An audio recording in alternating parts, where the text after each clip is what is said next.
Welcome back to the channel. Today is Wednesday, July 19th, 2023, and we're talking about a major revelation from Hannah Gosselin, one that finally sheds light on why she felt she had no choice but to leave her mother's home.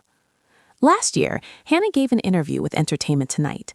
At the time, she was polite but vague, carefully dancing around the real reason she moved out of Kate's house. She didn't say much, and honestly, it left a lot of people wondering what was really going on behind the scenes. Well, now we know.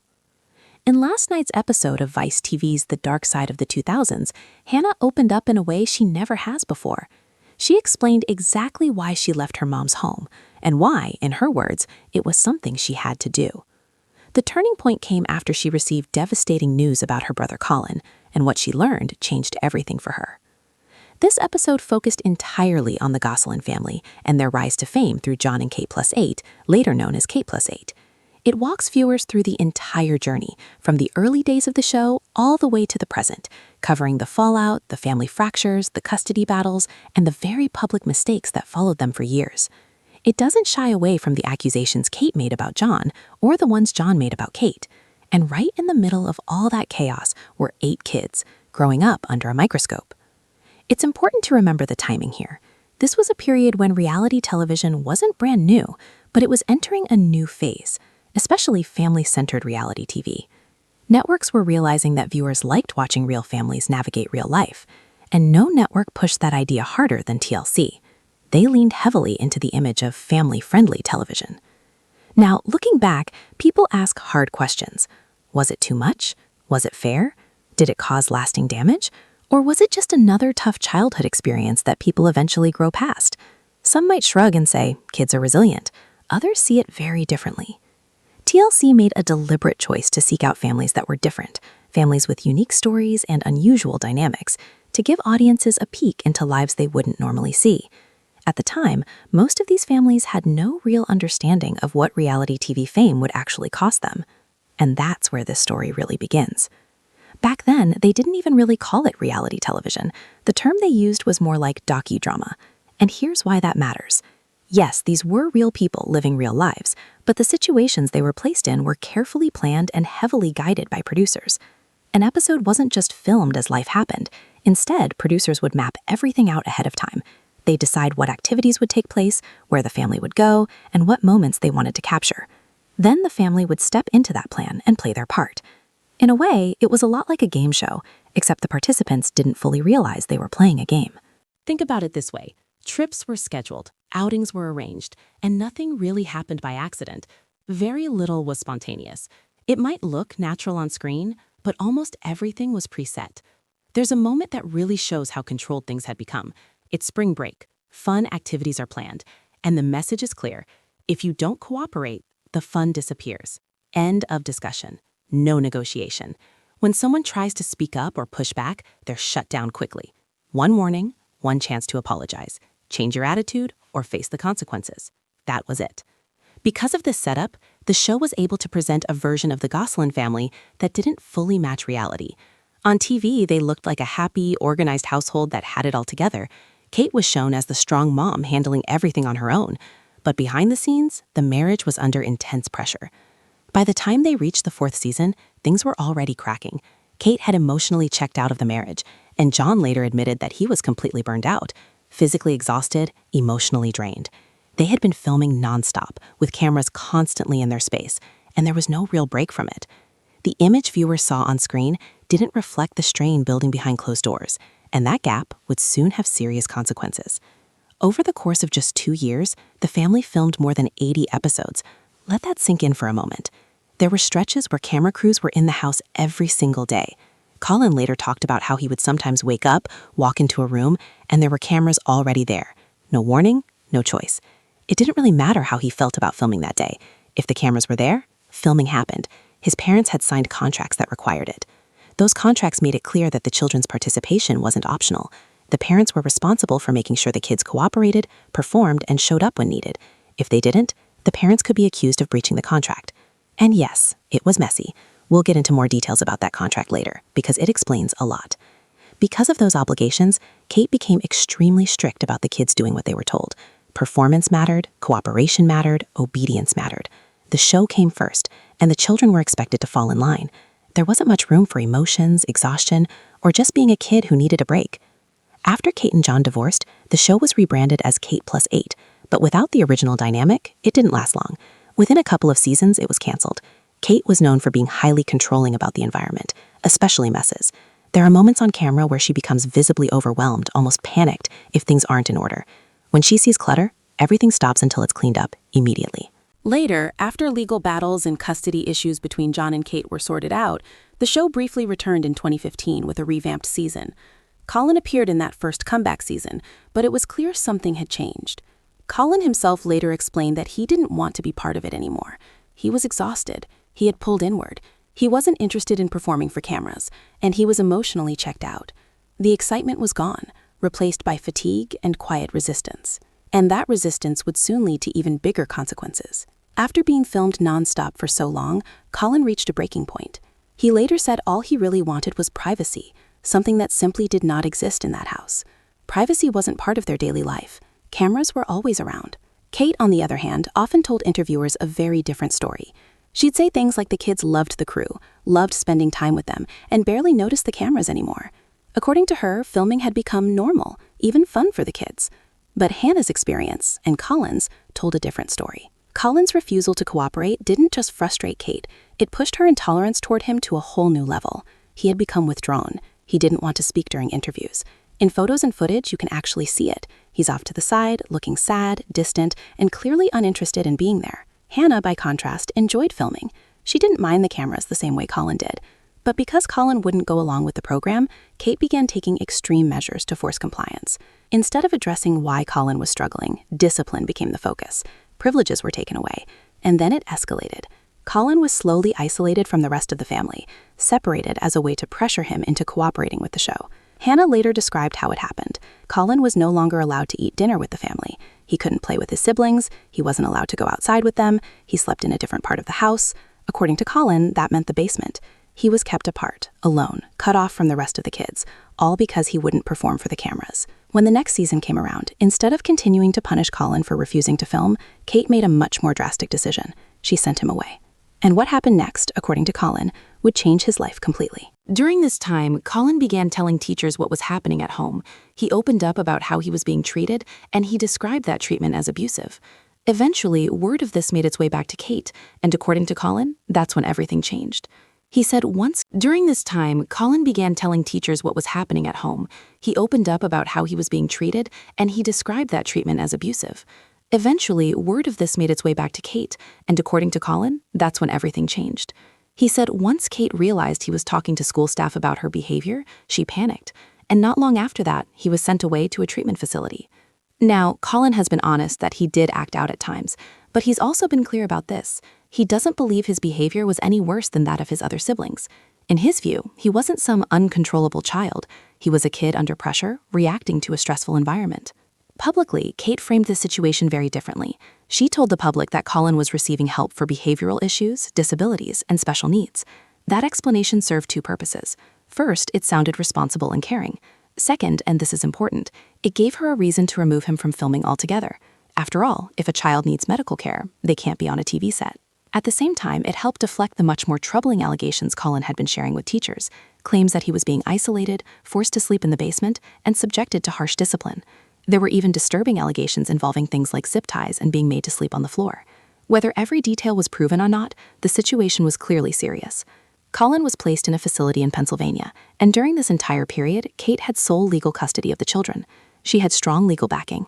TLC's lawyers supported and funded her custody battle. Jon did not have that kind of help. Because Kate and the kids were still tied to the show, this only deepened the separation between Jon and his children.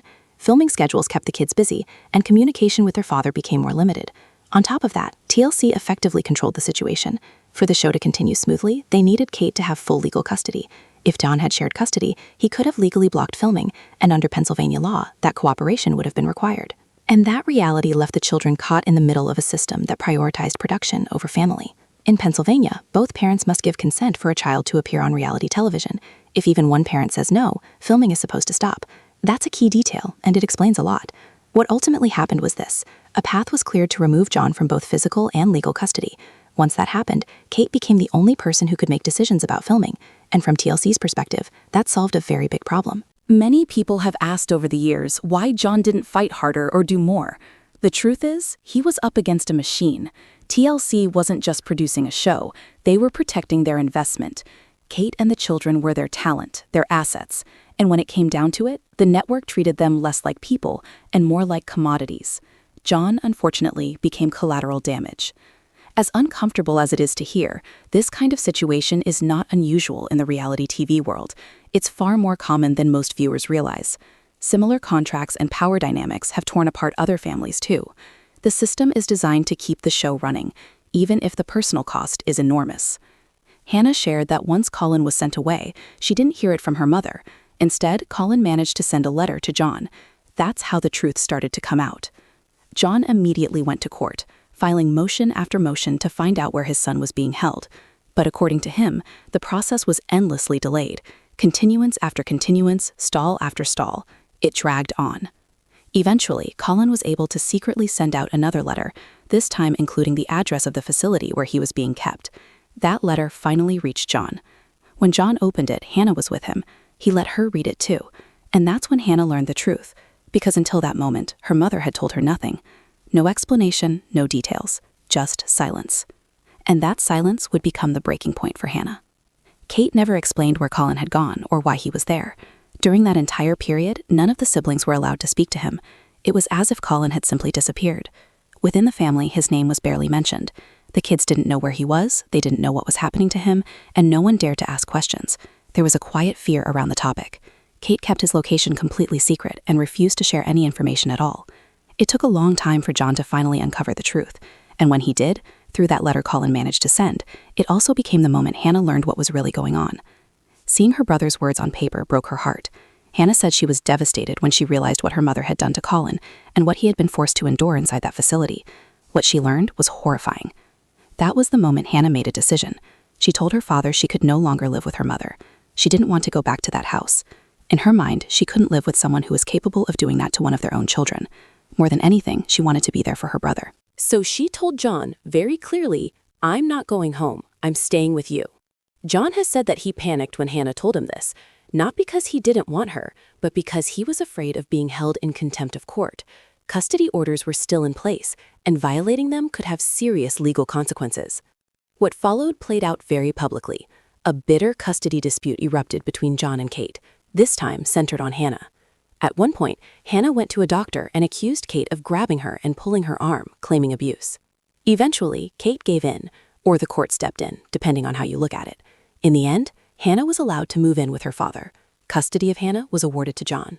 And that decision marked a permanent turning point in this family's story. As Hannah explained, the final reason she moved out wasn't about a single argument or a moment of teenage rebellion. It was about what her mother did to her brother, Colin. That was the breaking point. And while Colin was clearly the main target of Kate's harsh treatment, Hannah made it very clear, it wasn't only Colin. He just endured the worst of it. By the time Hannah left, the show was still moving forward as if nothing had happened. Cameras kept rolling, life on TV went on. Eventually, Colin was released from the facility, and Hannah was there every step of the way. She stood by him, supported him, and helped him transition into a more stable environment, one where he finally received love, attention, and emotional safety. Hannah later shared in an Entertainment Tonight interview that she never truly felt bonded to her mother. Growing up in a house with so many people, that connection just never formed. Kate wasn't a naturally nurturing or affectionate parent. Instead, she relied heavily on others to help raise the kids. The household was run with strict rules and intense control, almost like a military operation. The kids had constant chores, strict expectations, and regular corporal punishment. On top of that, they could get in trouble simply for wanting to see their dad, talking to him, or expressing affection toward him. Loving their father was treated like a violation. Kate, for her part, openly admitted that the show had become the family's main source of income. She said there was no realistic way she could go back to being a nurse, a single mother of 8, while providing the kind of lifestyle she believed her children needed. From her perspective, there was no turning back. Jon, meanwhile, was the more laid-back parent, the calmer one, the one many of the kids felt emotionally closer to. But he was sued, legally restricted, and silenced for a long time. During that period, he wasn't allowed to speak publicly, and while he was fighting behind the scenes, the family continued to drift further apart. And the long-term impact of that silence would echo for years. Once Colin was finally released, Jon was able to get custody of him. From that point on, Hannah stayed with her dad and her brother. During that time, she had very little contact with her mother or most of her siblings. It wasn't an easy decision. It was heartbreaking, but Hannah felt she couldn't stay in that home anymore, not after learning what her mother had done to Colin. She's even said that today her siblings know the truth about what happened to Colin, and yet they don't want to accept it. Instead, they've chosen to believe the version of the story their mother has told them. In that narrative, Colin isn't the victim. He's the problem. Kate is portrayed as the one being mistreated, while Colin is labeled the difficult child. Hannah has been very clear about how deeply wrong she believes that is. She says her mother gaslit the situation, smeared Colin's reputation, and repeatedly claimed he had serious disabilities and behavioral issues. According to Hannah, that simply wasn't true. The real issue, she says, was Kate's behavior. The harm Colin suffered didn't come from some disorder. It came from how he was treated. There are moments from the show that now hit very differently in hindsight. Sharp commands, public scolding, kids being embarrassed on camera for small things. At the time, it was framed as tough parenting. Looking back, it feels much heavier. Through all of this, Hannah stood firm, and that's worth saying out loud. She showed up for her brother when it mattered most. She saw through the confusion, the pressure, and the carefully crafted story being told to the public. She trusted what she saw with her own eyes. Hannah was often praised on the show as being especially nurturing, the little mom, the caring one. And in real life, that seems to have held true. She chose empathy over comfort, loyalty over silence. Honestly, Hannah is the kind of sister anyone would hope to have. Hannah has always been someone who looked out for her siblings, taking on responsibilities that often fell heavily on her shoulders. That empathy and love for her family made it impossible for her to stand by silently while Colin was being treated so harshly. And as you can imagine, that stance created a serious rift within the family. Today, Hannah does speak to her other siblings, and she has limited contact with her mom. They're trying to repair their relationships, but it's a work in progress. Things aren't fully healed yet. To give a bit of context about why things played out the way they did, it helps to look at the family's contract, as detailed in Robert Huffman's book, Kate Gosselin, How She Fooled the World. The legal agreements with Discovery were heavily skewed in the network's favor. Frankly, the family had very little power beyond monetary compensation. According to the contract, the family members were required to present themselves as on-camera personalities. This meant providing pre-production, production, and post-production services, which included rehearsals, travel, auditions, pickups, on-camera shoot days, narration, voiceovers, vignettes, on-air promos, special episodes, and behind-the-scenes content. Basically, the family's lives became production material.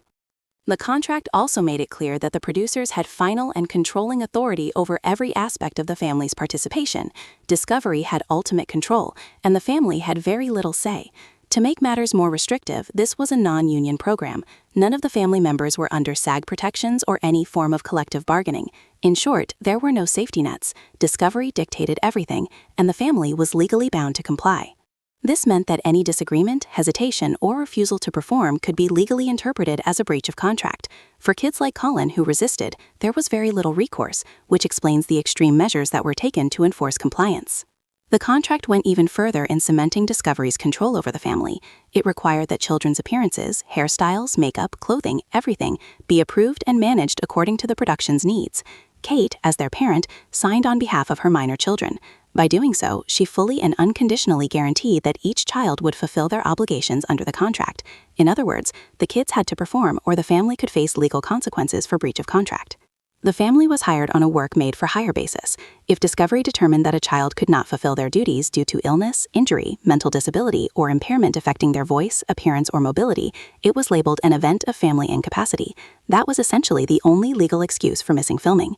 This detail becomes critical when you consider how Kate managed Colin. In theory, if a child was incapacitated, the contract allowed Discovery to suspend filming without paying or crediting the family, and they could extend the contract by the length of the suspension, but they weren't required to do so. So there was a loophole Kate could and did use. If she placed Colin in a facility, his non-participation could be framed as a legitimate incapacity under the contract. The contract also made it clear that parents were responsible for guaranteeing their children's performance.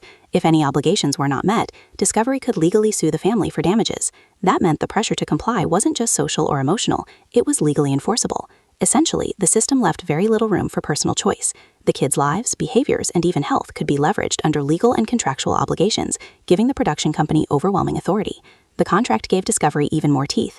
They had the right to withhold or offset any payments owed to the family if someone couldn't perform in any required area. They could also sue for breach of contract.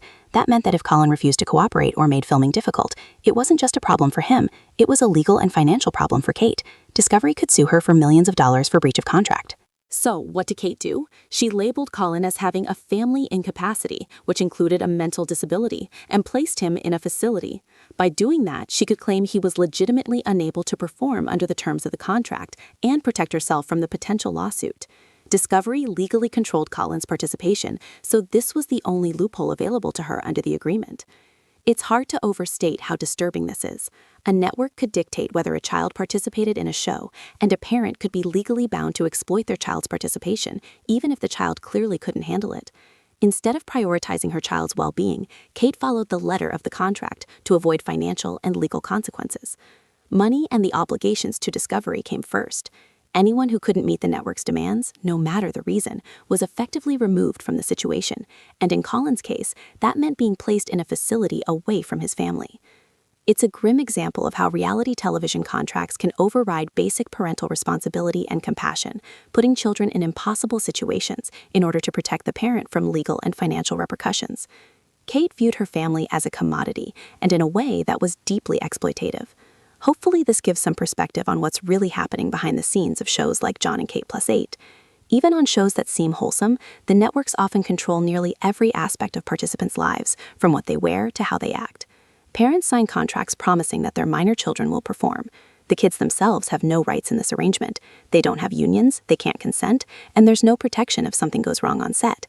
In fact, the families usually waive any liability against the production company. The network stands to gain enormous profit, while the family's benefit comes at a huge emotional and psychological cost. For the Gosselins, that cost was massive. Kate's control and exploitation of her children were extreme. Her mental health issues, well documented in Robert Huffman's book and in her personal journals, play a big part in understanding the severity of her treatment of the kids. Her behavior toward Jon and the children created a toxic environment that left lasting scars. You don't have to like Jon, and he admits he wasn't perfect, but the abuse and manipulation Colin endured remain undeniable. Hannah saw it all firsthand. She witnessed exactly what Colin went through. She can vouch for how he was treated, and she can explain why she ultimately made the decision to leave her mother's home. Her perspective is crucial because she lived through it, saw the harm, and chose to stand up for her brother when no one else could. Hannah made a brave and heartbreaking choice. She left her mother's house because of how Kate was treating the children. She saw firsthand that her mother's own needs, desires, and greed were taking priority over the well-being of her kids. The decision wasn't easy, but it was necessary. To avoid any potential investigation into child abuse and to protect herself from a possible breach of contract, Kate sent Colin away. It's a deeply disturbing example of how contractual obligations and personal ambition can override a child's welfare. Hannah, on the other hand, showed courage, integrity, and morality. She had the guts to stand up for what was right and to put her brother's needs first. Recently, there's been discussion about morality clauses in contracts, like the one Maddie mentioned in a video, where Jon was even fired for violating his contract by going out partying. That was considered a breach because it wasn't in the best interest of the show. Meanwhile, Kate was violating her own morality clause every day, abusing and neglecting her children, yet covering it up to maintain her image and protect her income. When TLC finally discovered the truth, including her failure to follow legal requirements like pulling permits, they cut ties with her immediately. For over a decade, Kate publicly slandered Jon, accusing him of behavior she herself was guilty of, and often to a far greater degree. All of this was done to maintain wealth and status. She even misappropriated money from the trust funds that legally belonged to the children. Yes, the kids lived a privileged life in terms of material things, but the cost was enormous. Emotional trauma, fractured relationships, and years of manipulation and control came with that privilege. Hannah is truly remarkable, and her story is one that's both heartbreaking and inspiring. If you want to see more, you can watch the episode on Vice TV. It's available on Hulu, or you can check your local cable listings. The show, The Dark Side of the 2000s, really dives into the untold stories behind these reality TV families. I'd love to hear what you think about all of this. Drop your thoughts in the comments below. Thanks for watching, and I'll see you next time.